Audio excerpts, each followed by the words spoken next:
د شاپور تاڼې پولیس او د شکمارانو په منځ کې ډزې شوي دي. په دې ډزو کې دی یو شکمار چې کوم دی هغه په زخمي حالت کې نیولې دی او نور تښتېدلي دي.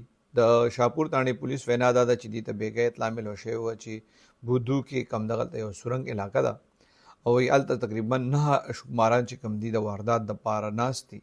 کله چې بیا پولیس ته د اطلاع ملو شو، پولیس ته دې چاپه وهلې ده. دی چې د هغه ملزمانو د گرفتارۍ کوشش کړی دی نو هغوی په پولیس باندې فایرنګ کړی دی. پولیس وایي چې بیا پې دویم جوابي فایرنګ کړی دی. پولیس وایي نور کسان خو تښتېدل، خو یو شکمار چې کوم دی هغه دی په زخمي حالت کې نیولی دی. دوی کله چې دی هغه ونیو نو بیا دی تفتیش وکړو نو پته ولګېده چې د سر نور 8 شکماران څوک وو.